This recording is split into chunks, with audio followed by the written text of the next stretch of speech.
Good morning, people of the world today. Thanks for stopping by these videos. Holidays, horoscope, and history with Mimi in the morning. Today we're going to talk about January 11th and everything that happened today. If it's your birthday, then happy birthday. There is so much stuff that happened today, so I'm going to try to touch on everything that seems a little bit interesting. We'll talk about the daily holidays, historical events, some serious, some silly, and hopefully you'll find something interesting that you want to learn about.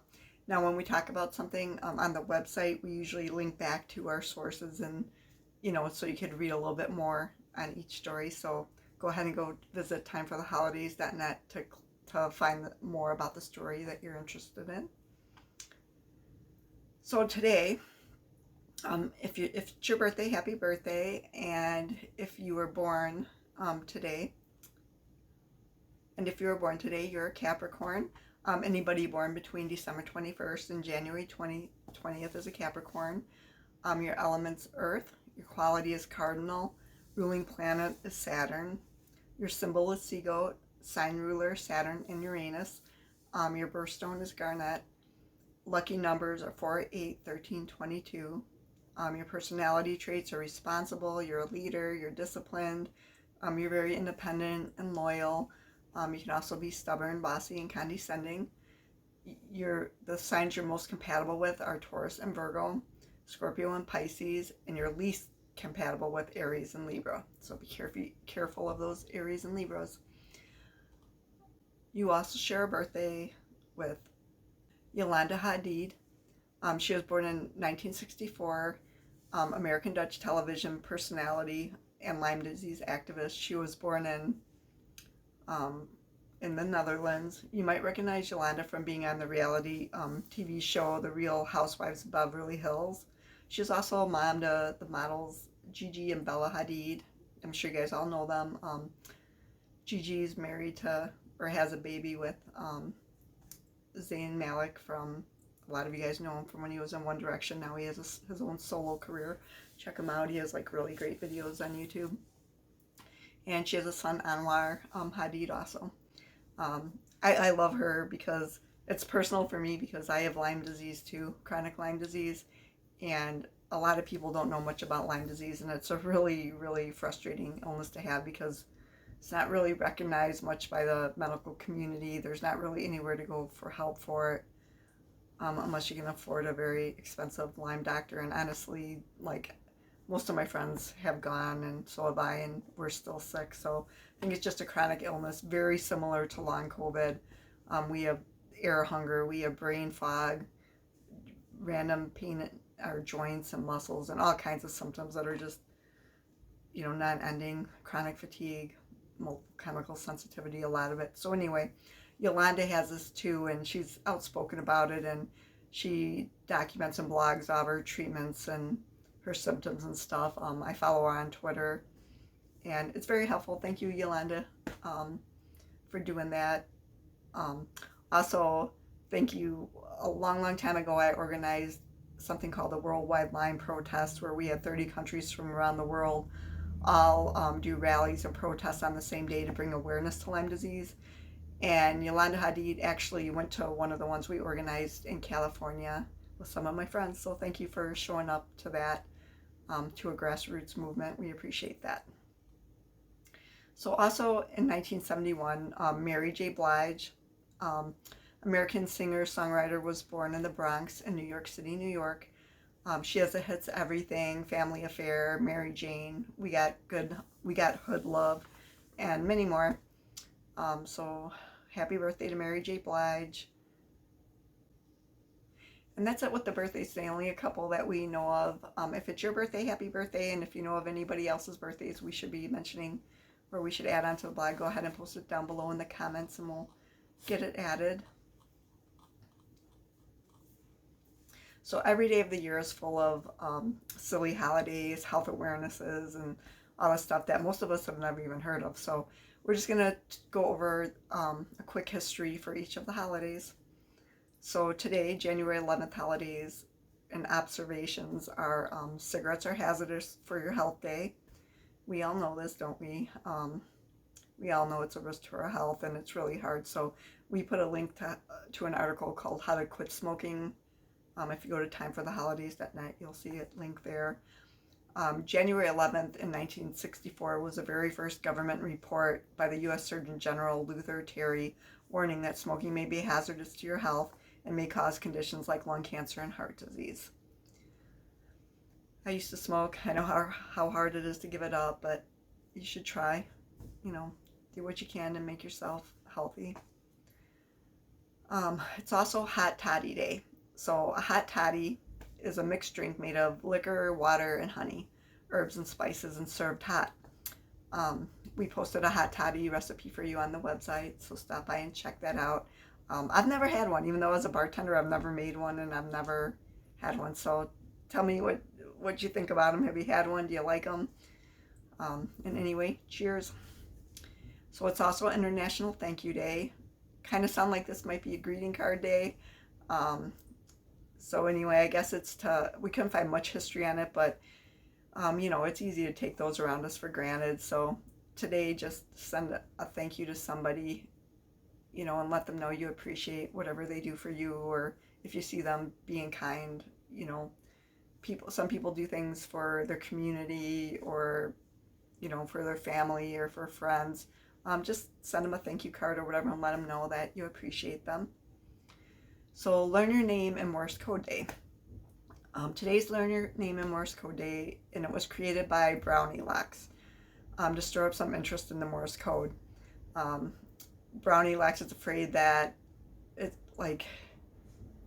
it's not really necessary to learn Morse code for any reason anymore, so they just don't want it to disappear and fade away. So if you go to Brownie Lex website, and we'll link that on our website, they have a really cool translator where you can put in your name or different words and it will translate it into Morse code. Just kind of a fun thing to do, or something fun to show your kids to carry the tradition on. So go to our website and we'll link to their website so you can play around with the Morse code translator. Okay, it is also Milk Day today. January 11th commemorates the day that is said to be the first day of milk deliveries in glass bottles in the U.S. Alexander Campbell of the New York Dairy Company professed to New York State Senate that his company was the first to make deliveries in 1878. In 1950, the International Association of Milk Inspectors submitted a request to Congress for a resolution naming an observance of National Milk Day. So here we are. January 11th is now National Milk Day. Okay, and on a sadder note, it is also National Human Trafficking Awareness Day. It's really devastating that we even have a day for this, but in 2012, President Barack Obama designated January as National Slavery and Human Trafficking Awareness Month, and January 11th as National Human Trafficking Awareness Day. Throughout January, Blue Campaign hosts several special events and educational activities. Blue Campaign's largest initiative is #WearBlueDay. To raise awareness for human trafficking, they invite the public to take photos of themselves wearing blue to support this day and put it on social media with #WearBlueDay. You can learn more about the history of this day at endslaverynow.org. And if you have any suspicions of anybody who, is having issues, or if you yourself are in a bad human trafficking situation, you can go to dhs.gov/blue, and they have a bunch of hotlines listed so you can call for help. We'll go to the website and we'll put both of those links too, so you can, call if you need help. National Step in the Puddle and Splash Your Friend Day. So on a lighter note, we all have, those nostalgic memories from our youth of seeing a mud puddle and just running for it and jumping right in it, splashing, getting dirty, and you don't even care. So today, just be free. If you see a mud puddle, just run and jump in it and have fun, act like a kid again. Don't be afraid of a little water. Just be silly. It's also Secret Pal Day. We couldn't really find a lot about the history of this day online. So if you know anything, let us know in the comments, whatever you know about it. So what we found out about this day is it seems to be a day to celebrate friends, but to do it anonymously. Like, so secretly send somebody a card or flowers. Don't sign your name. Just let them know somebody's thinking about them and is grateful to have them in their lives. So those are the holidays and observances for the day. Next, we'll talk about the history of today. So now the history, we include the good, the bad, and the ugly. So some of it might be silly and lighthearted, and some of it's like really sad stories. History matters. We need to know things that happen so we can change, even though humans are pretty stupid and we repeat a lot of mistakes, but hopefully we can learn from some of this. So in 1908, the Grand Canyon National Monument is created. After making multiple visits to the area, Theodore Roosevelt declared Grand Canyon a national monument. In 1922, insulin was discovered by Sir Frederick G. Banting, Charles H. Best, and J.R.R. McLeod. Sorry if I pronounced any of these wrong. At the University in Toronto in 1921. It was subsequently purified by James B. Collop. So on January 11th, in 1922, Leonard Thompson, a 14-year-old boy with diabetes, was expected to die at the Toronto General Hospital. He was given the first ever injection of insulin. The first injection didn't go so well, and he had like an allergic reaction to it. So Collop worked nonstop to improve it and try to make it more pure. And eventually a second dose was injected into the same boy on January 23rd. It was a success. This time there were no side effects, and all of his symptoms of diabetes went away. I shouldn't say his symptoms of diabetes, but it eliminated the glyceria sign of diabetes. So in these times, children were kept in large wards and mini beds, like a big room with mini beds in it, while they lay in a coma and dying from the effects of diabetes. Their families would be there just devastated, watching their child slowly dying. So after the first successful inoculation, Banting, Best, and Collop went from bed to bed and quickly injected the entire ward with the new purified extract. Before they had reached the last dying child, the first few had already awoken from their comas to the happiness of their parents. So it's a really cool story. You can read more. We link more to the story and more details on our website. So visit timefortheholidays.net to see that. Sorry to keep repeating that, but just want you guys to know you can go and read more about these stories. We're just touching on them quickly so that these videos aren't an hour long. Okay, in 1935, Amelia Earhart becomes the first person to fly solo from Hawaii to California. This was a dangerous 2,400-mile flight. It was approximately 19 hours long across the Pacific. 10 people before her had died trying to make this very same trip. Earhart quoted, she said, "I wanted the flight just to contribute. I could only hope one more passage across a part of the Pacific would mark a little more clearly the pathway over which an air service of the future will inevitably ply." And she was right, because we do have those flights now. So in 1941, comedian Stan Laurel and actress Virginia Ruth Rogers remarry for a second time. In 1957, John Jack Gilbert Graham, who was an American mass murderer, for killing 44 people aboard a United Airlines flight 629 near Longmont, Colorado, using a dynamite time bomb he snuck into his mom's suitcase, was executed in the gas chamber at the Colorado State Penitentiary. It's really a sad story and makes you think twice about people. So on November 1st in 1955, a DC-6B aircraft took off from Denver's Stapleton Airport at 6:52 p.m., headed for Portland, Oregon. 11 minutes into the flight, the plane sadly blew up. This was one of the first attacks in commercial airliners in the U.S. up to this point. Sadly, there's been many more since, but the explosion killed all 44 people on board, 5 crew members, 39 passengers, and even a 13-month-old little boy. How sad. God, The reason was simply and sadly that Graham was mad. He was mad at his mom, so he packed her suitcase with 25 sticks of dynamite. Find better ways to deal with your anger. You don't need dynamite. After he drove his mom to the airport, he set a timer off for the bomb in her suitcase to go off 90 minutes later. He brought his mom's luggage to the counter, even paid a fee because it weighed more than it was supposed to. And then he stopped by a vending machine and paid $1.50 for a trip insurance policy of $37,500 in his mother's name and named himself the beneficiary.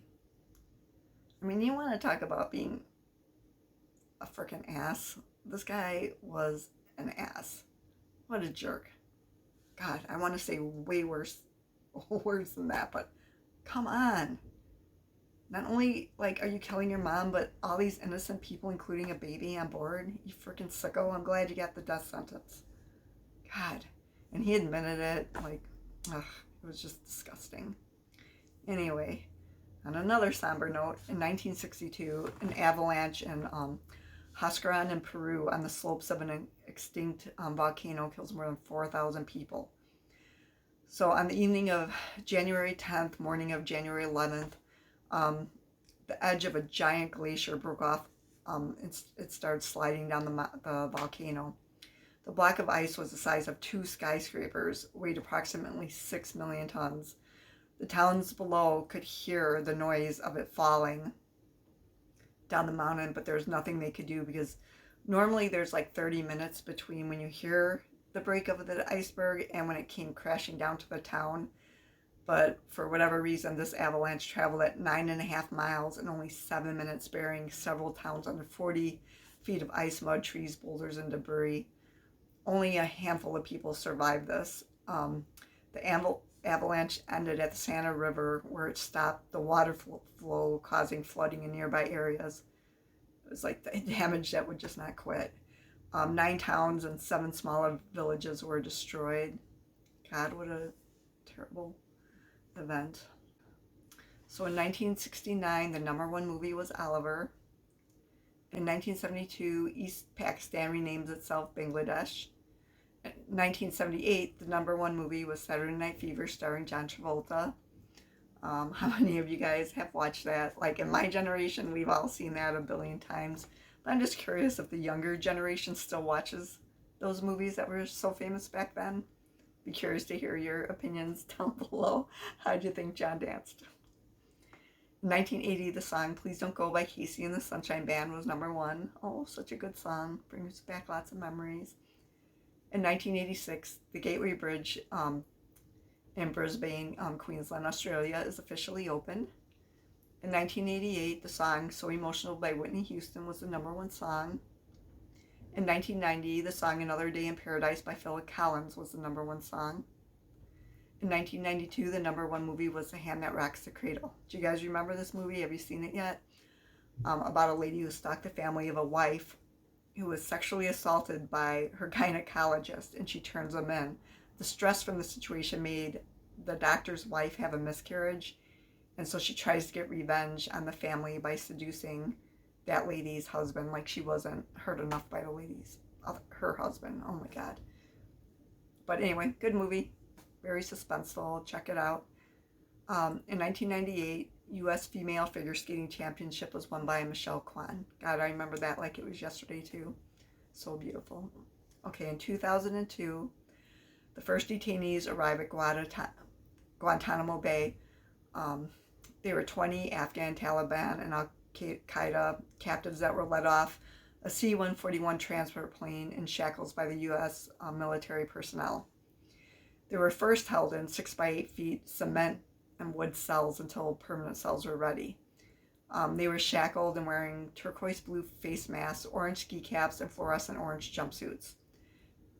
Guantanamo Bay was established by U.S. President George W. Bush's administration in 2002 during the War on Terror following the 9/11 attacks on the trade towers. As of January 2021, 731 of the 780 people ever detained there were transferred to other prisons. 40 remain there, and 9 died while in custody. There's a lot of debate on whether the camp is humane and whether the prisoners are treated fairly or not. And then, many people arguing that these people are terrorists and don't deserve many of the same rights as people who aren't. What do you think about it? Do you think we should keep Guantanamo Bay open, or do you think it should be shut forever? In 2007, J.K. Rowling finishes the 7th and last Harry Potter novel in room 552 of the Balmoral, sorry if I'm mispronouncing that, Balmoral Hotel in Edinburgh. In 2010, Simon Cowell leaves American Idol after a feud with Idol executive producer Simon Fuller because they argued about how similar X Factor was to American Idol. And that probably made a lot of people sad because Simon was kind of the funny one. Like, he was a serious, kind of mean one, but, he just added a little spice to the show, I guess. So in 2012, the 2012 38th People's Choice went to Katy Perry. She won 5 out of 7 nominations, including Favorite Female Artist. Johnny Depp and Emma Stone won Favorite Movie Stars. And Nathan Fillion and Nina Dobrev won for Best TV Drama for Castle and Vampire Diaries. Oh, I'm so addicted to Vampire Diaries. I've literally watched it like 6 times all the way through. Castle was really good too. And I think we're all in love with Nathan Fillion, let's be honest about it. So, and anyway, the same year, Supernatural also won 2 awards, including Favorite Network TV Drama, and Favorite Comedic Movie Actor went to Adam Sandler. He's the best. Okay, in 2015, millions of people and at least 40 world leaders all gathered in Paris in an act of solidarity for a unity march in response to a series of terror attacks. You might remember these attacks where several people were killed at that magazine office and at a grocery store. We'll link to the story so you can read further on the attacks. We've wrote so much bad stuff, or we've talked about so much bad stuff today. I'll just keep it short, but you can read more, about it at the link we posted. In 2021, the U.S. House of Democrats start the second impeachment against Donald Trump for the incitement of the insurrection. That was like just a horrible day. So anyway, impeachment trials started again. We all know how that ended. So anyway, that pretty much sums up January 11th. If you know anything else that happened on that day that should be talked about, feel free to post it below. And again, if it's your birthday, happy birthday. And I hope you're enjoying these videos. And don't forget to stop by our gift shop. We have lots of different fun merch for all the silly holidays and the health awareness days and stuff like that. So stop by and take a visit. And I hope you guys all have a lovely day. Bye-bye.